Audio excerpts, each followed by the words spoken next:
Le piteux spectacle offert par la classe politique française est proprement affligeant.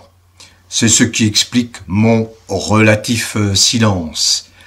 Oui, pourquoi? Parce que, pour commenter ce spectacle pitoyable de gens que je qualifie d'irresponsables, ce sont pour la plupart, je le répète et j'enfonce le clou des cupides, ils font carrière en politique, avec toute cette jeune génération qui émerge, et ces vieux qui s'accrochent, enfin bref. Ça me donnerait presque envie de devenir anachorète. Vous savez, ces moines ermites qui ont choisi l'ascétisme comme mode de vie pour échapper au tumulte stérile de la multitude humaine. Mon jugement est sévère, mais il s'appuie sur un constat qui est absolument implacable. Ces gens qui font de la politique en France se foutent de la gueule, littéralement, des Français, des gens, des plus modestes en particulier. Littéralement de la gueule. C'est la raison pour laquelle, et je le répète ici une fois encore, je suis un chaud partisan, un vif partisan de l'abstention en tant qu'acte politique majeur. Il n'y a pas 36 alternatives. Soit vous faites la révolution, elle risque d'être violente, et vous en avez les moyens, et vous en avez la volonté, auquel cas il y aura révolution, il y aura renversement d'un système, renversement d'un régime infâme, le régime macronien, qui est un régime phagocyté par un petit groupuscule qui veut imposer partout des règles contre nature, d'où une enfance en grand danger, je le répète, soit, et ça c'est ma voix, je l'ai toujours exprimée, c'est la voix de la non-violence, d'une attitude pacifique, et cette voix de la non-violence nous dicte une seule conduite, c'est refuser de s'impliquer stupidement, de façon naïve, sans discernement, dans le fonctionnement d'institutions totalement dévoyées. Elles ne répondent plus du tout. Vous savez, la constitution de la Ve République, qui a été voulue par le général de Gaulle, rédigée par Michel Debré, répondait à une situation bien particulière, mais cette Ve République avait quand même pour singularité d'être servie par des hommes politiques qui avaient la stature, qui avaient l'étoffe, qui avaient l'intelligence, qui avaient la culture. Aujourd'hui, ce n'est plus le cas. Elle a été réformée, cette constitution, notamment par le Sarkozy, je crois plus de 25 fois. Elle a été vidée de son sens, à tel point qu'elle permet aujourd'hui l'accès d'un fou allié depuis 8 ans, qui mène la France au désastre total. Alors j'entre pas dans les détails, il suffit d'aller sur le fil de YouTube, sur X, sur les réseaux sociaux, vous allez trouver des personnes qualifiées qui vont vous expliquer la catastrophe qui se produit en France. Et en France seulement, parmi les 27 pays, en France seulement. Quand on voit l'Italie relève la tête grâce à Mélanie. Merci à Trump d'avoir mis un grand coup de pied dans la fourmilière et de mettre de l'ordre sur l'échiquier, dans le paysage mondial. Mais en France, c'est la catastrophe. Alors quand je vois ces gesticulations des parlementaires français, les éructations, les vociférations, les attaques, la judiciarisation constante, on s'attaque, toi tu m'as insulté, toi tu m'as pas insulté, on piétine, on ne fait rien, on n'avance pas. Ça n'est pas dans mon tempérament. Si j'ouvre ma gueule, c'est que j'ai quelque chose à vous dire. Or, dans ce tumulte, dans cette cacophonie, j'ai quand même le sentiment que ma voix se perd dans ce bruit noyé, dans ce bruit incessant, les uns et les autres qui parlent, qui n'ont aucune autorité pour parler, aucun savoir, aucune expertise, je dirais. Ils sont là, ils envahissent les fils, pas des commentaires, des vidéos, partout. quels que soient les réseaux, que vous alliez sur Facebook, que vous alliez sur YouTube, que vous alliez sur X, que vous alliez, quels que soient les réseaux.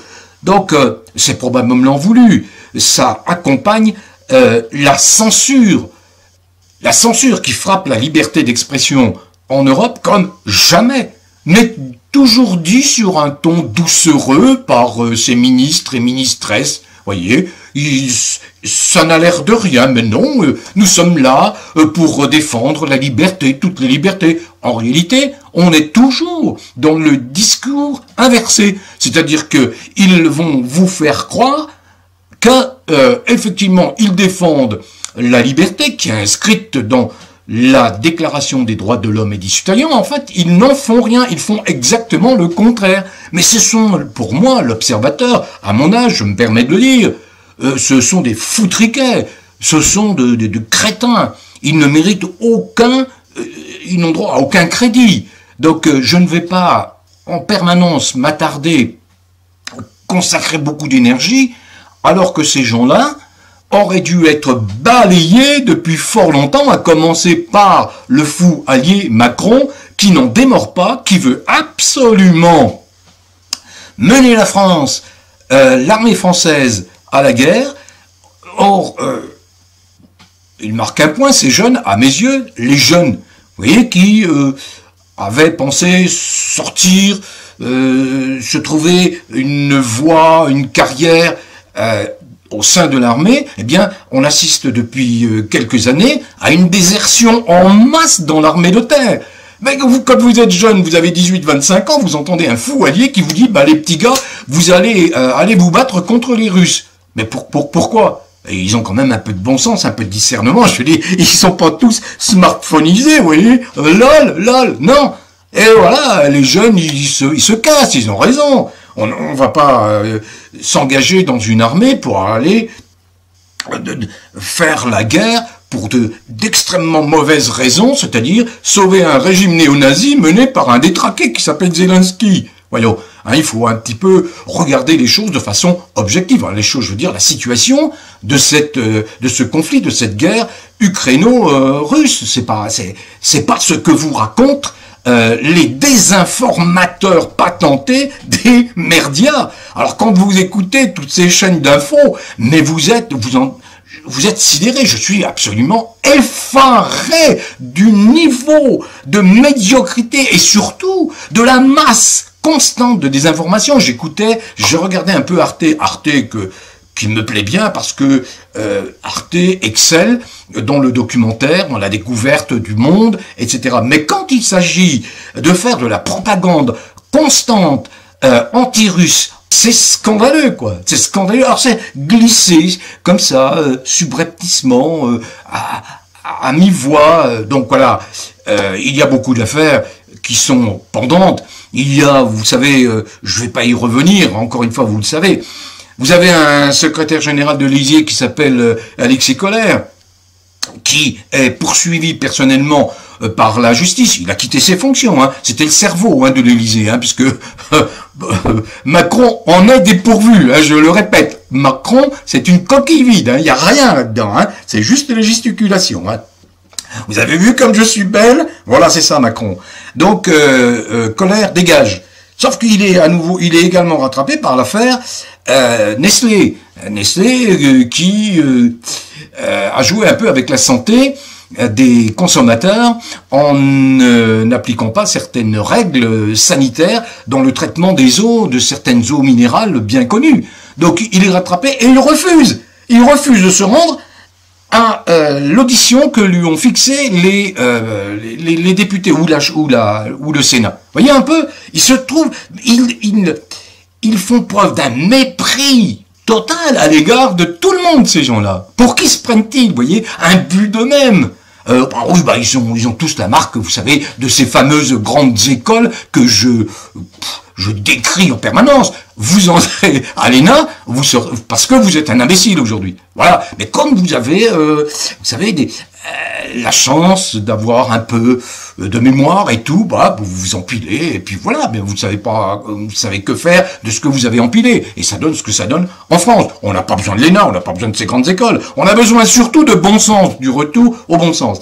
Et puis autre chose, alors il y a cette affaire des ZFE, scandaleuse, la runaché, ranaché, panaché, là, je sais plus quoi, là, qui essaye de nous faire avaler des couleuvres, nous dire mais oui on va protéger la santé en privant pratiquement la moitié des gens de circuler dans les zones urbaines. Non mais ça va bien là, la tête, ça va bien.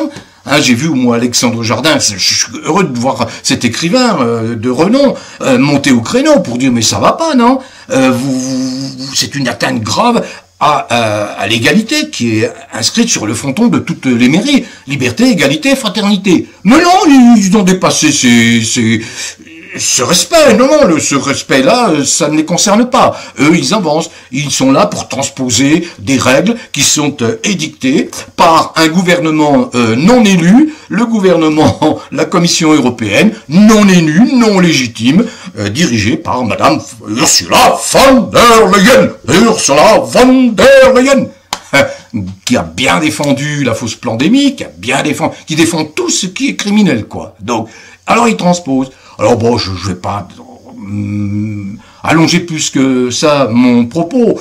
Simplement, je reviendrai sur des sujets, des thèmes plus précis. Mais je voulais vous faire part un peu de mon humeur, mon agacement, quoi. Hein. Je vais paraphraser saint Thomas qui disait « Je ne crois que ce que je vois bien depuis longtemps, mais je vais l'appliquer encore plus fortement aujourd'hui. J'applique moi mon précepte.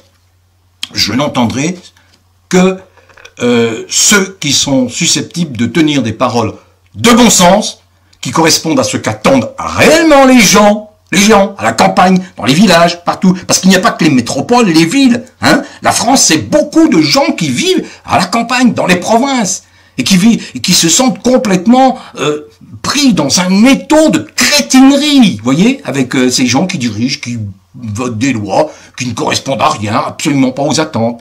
Je l'ai dit, le corpus législatif est complètement vérolé en France, complètement pourri. Allez consulter Légifrance, vous allez faire des découvertes effarantes des lois ou des propositions de loi, effarantes. N'attendons rien donc des députés. Ils sont tous complices de la France insoumise au Rassemblement national, en passant par, bien sûr, les socialo-traites, les communistes, les RN, les ceci, les cela, les macronistes, bon, on n'en parle même pas. Tous sont complices. Macron aurait dû être dégagé dès l'émergence du mouvement des Gilets jaunes, fin 2018. Les politiques auraient dû prendre immédiatement le relais. Ils ont été conseillés en cela par François Asselineau, qui a dit « faut destituer ». Il y a des manquements graves à la fonction commis par Macron. Et puis il y a aussi cette affaire Brichel qui est pendante, qui est toujours pendante. Alors on en parle énormément, toujours à l'étranger, mais motus bouche cousue en France. Le canard enchaîné, qui était l'emblème du sarcasme, et puis qui dénichait toutes ces affaires un peu scabreuses, silence. Vous voyez bien, la compromission, elle est partout, elle est à tous les étages, de chez les médias. Bon, donc, à un moment donné, il faut dire, voilà, on n'a plus le moyen de faire bouger les lignes. Si il en reste un, eh bien, c'est d'ignorer ces institutions, d'ignorer ceux qui prétendent servir ces institutions, qui les desservent en réalité. Tout ça parce que il y a un cancer qui touche le monde, c'est le mondialisme, et puis son pendant, le wokisme. Allez, bon vent à tous. Continuez néanmoins à cultiver le bien-être, un rempart extrêmement puissant contre la malveillance, contre la malfaisance, contre toutes les vermines qui veulent vous, en réalité, détruire et détruire surtout vos enfants. Donc, prenez soin de vous et portez-vous bien.